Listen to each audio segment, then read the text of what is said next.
Hello guys, আমি সবিতা। আমার সবিতার life story চ্যানেলে তোমাদের সকলকে স্বাগত।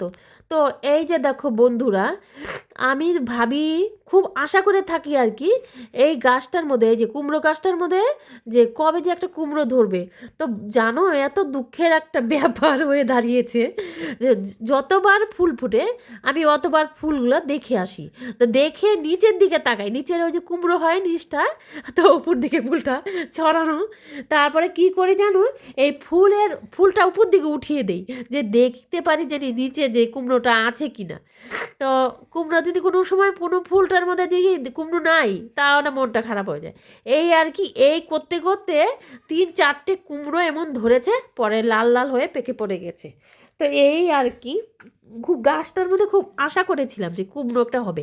তো খেতেও কোনো, খায় তো কুমড়ো অনেক মানুষই, আমার কুমড়ো এত খেতে টেস্ট নাই, কিন্তু দেখতে খুব টেস্ট। দেখতে, আরে টেস্ট কি বলি আমি বলেছি দেখতে খুব ভালো।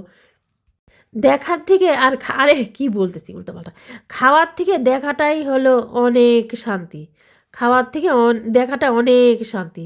তো দেখলেই মনে পেট ভরে যায়। এই নিজের হাতের কুমড়ো গাছ বলো, পুঁই শাক বলো, যেই সমস্ত গাছই লাগো না কেন বাড়িতে, কিছু কিছু না কিছু ফসল যদি ফলে নিজের হাতে, তা দেখতেই কিন্তু শান্তি, মনটা ভরে যায়।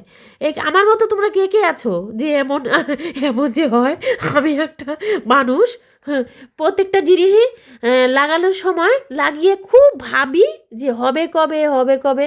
হয় যখন, তখন এই ফুল টুল ফুটে যখন, তখন ভাবতে থাকি এই মনে হয় আমার ফুল গাছে ফুল হলো, ফল হবে। এই আর কি, খুব খুশি হই। আর যখন ঝরে পড়ে যায় তখন তো কি বলবো, দুঃখের কোনো শেষ নাই। তারপরে এই যে ঘোরাঘুরি করে পরে ঘরে এসে রান্না শুরু করে দিয়েছি। এখানে চিকেন ছিল অনেক দিনের কি 4-5 দিন। বিয়ে বাড়ি তো লেগেই আছে। তো ভাবি আজ খাবো কাল খাবো, খেতে খেতে তো আর খেতেই পারি না, কেননা সব দিন রাতেবেলা বিয়ে বাড়ি থাকে, নাহলে জন্মদিন থাকে। এই করতে করতে এই চিকেনগুলো পড়েই থাকে ফ্রিজে। তো আজকে ভাবলাম যে আজকে চিকেন রান্না করেই ছাড়বো। তো নিয়েছি 4-5 পিস চিকেন, বড় বড় সাইজের। তো এনেছিল ইয়ের জন্য, ক্যাপসি রান্না করার জন্য, বানানোর জন্য আর কি। তো করে দিয়েছি আমি চিকেন কষা। তো এইখানে দিয়েছি আদা রসুন পেস্ট, জিরে আছে, ধনে আছে, সব মশলা একসাথে পেস্ট করে মেখে ঠেকে। তো চিকেনটাকে ভেজে তুলে নিয়েছিলাম, তারপর সব মশলা টশলা ভেজে ঠেজে একপাশে একভাবে বসিয়ে দিয়েছি একসাথে আর কি।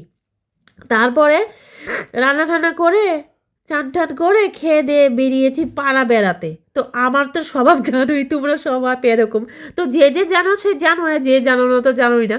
আমার একটা স্বভাব আছে কি জানো, তো খেয়ে দিয়ে পাড়া বেড়ানো, এই আর কি দুপুরবেলায় হয় আমার সাথে। তারপরে এই সন্ধেবাটি দেওয়ার পরে দেখো, এই কম্বল পেঁচিয়ে শুয়ে পড়েছি বিছনার মধ্যে। তো দেখছি মেয়েটা পড়ছে কি না।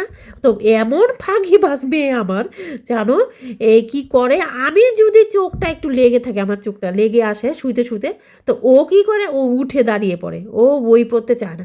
এই আর কি চলছে। এখনকার বাচ্চারা খুব চালাক গো। তো আমার ভিডিওটা যদি তোমাদের ভালো লাগে, লাইক কমেন্ট শেয়ার সাবস্ক্রাইব করো। তো ভালো থেকো তোমরা সকলে, ভিডিওটা দেখবে, টাটা।